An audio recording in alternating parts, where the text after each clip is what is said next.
Congressman Ronald. Alan Jones just stole my question.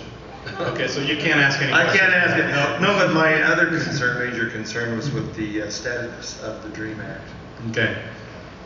I think the DREAM Act is dead. I don't think there's even going to be a hearing on it. Now, as you guys all know probably by now, I was an immigration lawyer, and I know a little bit about immigration. I don't think the DREAM Act was a good idea because of the way it was written. But there is an important question that we have to ask. What do we do with all these kids that are here that came in here before they were 16? And there is a question that we have, there has to be hopefully something that we can do rationally with them. I don't know that I have the answer yet, but something has to be done. There is one member of the House who's thinking about, and I want to ask you this, I'm actually going to ask you guys a question now, see how you feel about it. There's one member of the House who's thinking about doing something similar, not the same, but if somebody's willing to serve in the military and they came here before they were 16, they would be given an opportunity to eventually become legal after they served in the military for what? Well, we're talking about 5 or 6 years of service in the military. How would you guys feel about that? Anybody disagree with that?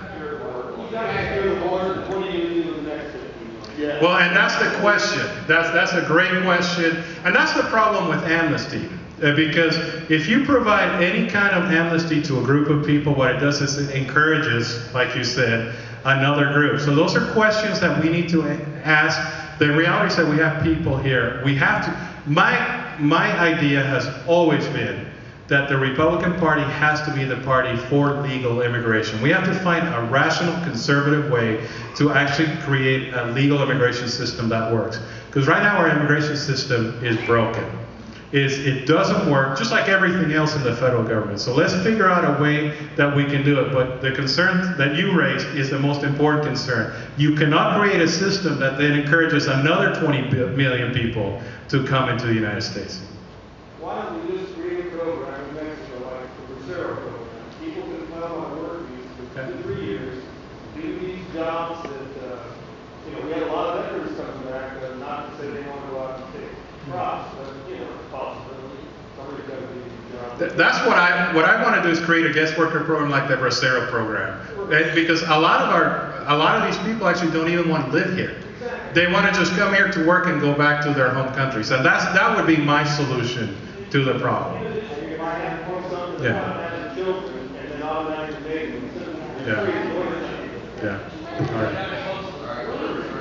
But we have to close the borders. We have to do a lot of things. Yeah. But anyway, thank you for the question. Okay, let's go back to... I've got Kathy Streetman, and I believe I can decipher Mark Harris. And then after that, I've got Jack Stewart. Go ahead. Hi there, I'm trying to decide which question to ask you. I guess my burning question is what's happened to drilling in America for drilling? Our resources.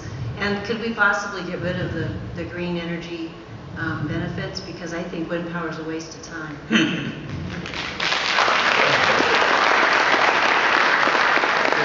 Let me answer your second question first. And I may ask you to remind me what the first question was.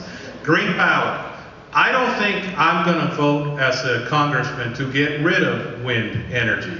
However, I am working on a piece of legislation, and hopefully I don't know how long it's going to take us to work on this.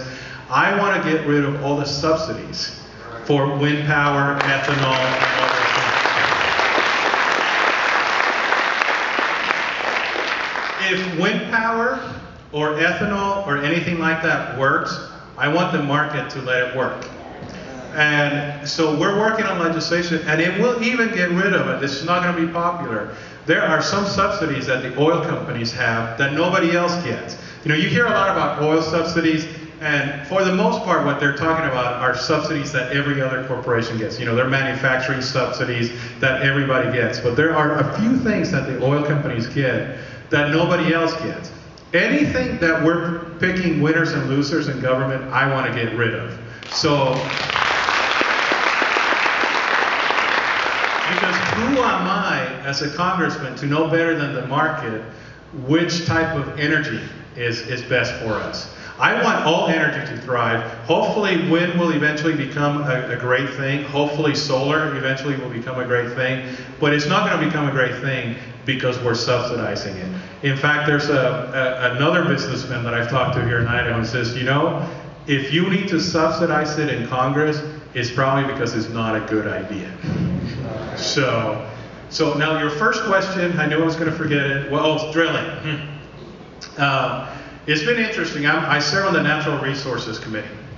And on the Natural Resources Committee, we deal a lot with drilling on federal lands. And if you listen to the Obama administration, it's the funniest thing I've ever heard. They say that under the Obama administration, we've had more drilling on federal lands than in any other time in history. Now let's talk about this for a second. They're actually kind of true, right? But if you look at the chart, the drilling started in the Bush administration because of the policies that the Bush administration did on federal lands. The drilling started going up until about March of 2010. What happened in March of 2010 on the Gulf? There was a boom, right? There was a condo, there was an oil spill. What happened in the Gulf?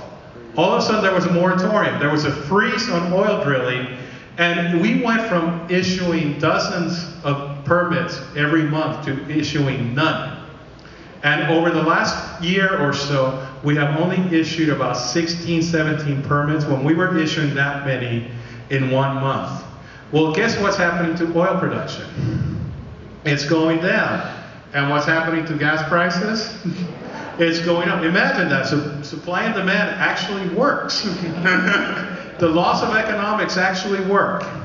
So the interesting thing, and we have tried to nail them on this, because every time they say we've had the highest production in American history, I say, okay, is that based on your policies or is that based on the policies of your predecessor? And that's when they start going, I don't know, you know, it's really, but it was under Obama that this happened. And the projections are, if we continue to issue permits at the level that we're issuing right now, it's going to go way below even the Bush years. So it did go up, now it's going down, and we're working really hard in the House of Representatives to have more drilling, because that's the only way we're going to become energy independent. Who's next? Jack. Congressman Labrador, I would like to present you with a list of 81 members of Congress who are avowed socialists. They now call themselves the Congressional Progressive Caucus, but formerly they belonged to the Democratic Socialists of America. And you can't win the war if you don't know who the enemies are. All right, thank you.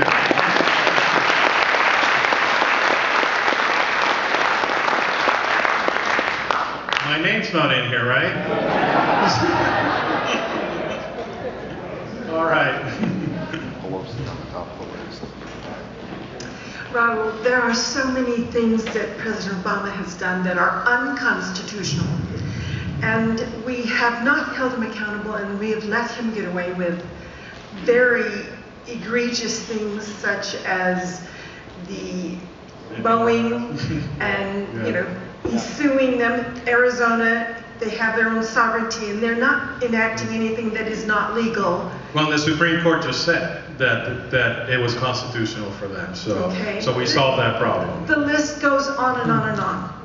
Why is it that he can declare money by fiat, just, you know, say that he can give money away, such as Libya, etc. Why is all these things are not going through the Congress and they're not holding him to the fire and starting impeachment? Okay, two questions that you're asking. Let me talk about the impeachment, and you and I are going to disagree on this. I don't think it's wise for us as Republicans to be talking about impeachment right now. What we need to be talking about is getting rid of Obama through the electoral process. Why do I say that? Remember the last time we had impeachment proceedings in Washington, D.C.? It didn't turn out very well for the Republicans. It was not something that turned out very well for the nation. So I don't think that's what we need to do. Now, your second question concerns me, your first question concerns me greatly. Congress has failed to understand its role. And this is not something that's happening just now. It hasn't been happening for years. If you read the Constitution, the first branch of government is supposed to be the legislative branch. In fact, if you read the Federalist Papers, the most important and most powerful branch is supposed to be the legislative branch. And Congress has ceded most of its power and responsibility to the administrative branches. And I think that's really shameful. I think that's something that we need to change. And it's something that, unfortunately, Republicans and Democrats are both guilty of. What we end up seeing many, many times is that members of Congress just say, well, that's a really tough decision to make, so let me just allow the administration to take care of that. It's about time that Congress took back its power, its responsibility, its authority, and we're trying to do that. We started that last week with some votes on Libya.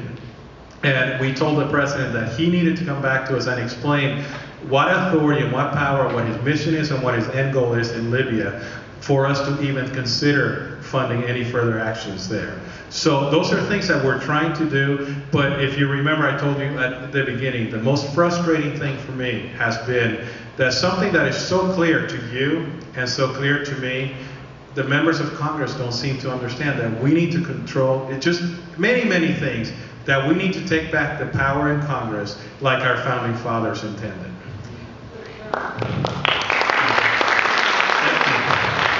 The one thing that concerns me is this whole issue about Obama. I am convinced, without a doubt, that he did not have two parents that were legal citizens. Therefore, he is not eligible to be president. He could be a member of Congress, he could be a lot of things, but he is not eligible to be president. And what can we do about Soros buying the presidency for him for his own power? Yeah. You know, I already said about Obama, I'm not going to get into whether he should be president now. I'm not going to get into that fight. I think we need to defeat him, and it's our job. And this is what scares me about the Republicans. If we don't stand strong on the promises that we made, the American people are not going to trust us in 2012. And that's why I'm doing everything I can as a congressman to stand strong, to have a strong backbone, and to tell the leadership. I've actually told the leadership that it is incumbent upon us to make sure that we keep these promises, because then the American people will trust us, will give us the Senate that we can work with, and will kick Obama out of the White House. But he can't, if he's not legitimate, therefore why can he possibly be a president again? Okay, so he's in and you don't want to impeach him, but he should not be able to run again. I believe he's a citizen. I just don't have any... Only yeah. his mother was a citizen, not his father. And it takes two parents to be eligible for the presidency. That is one absolute thing about the Constitution. That's not entirely accurate, but you just have to be born in the United States and one of your parents has to be. No, but sir. we're going to disagree. No, sir. We're going to disagree on this. But I don't want to spend my time fighting that. I want to fight his policies and I want to fight him so he's not there in the White House. Thank you.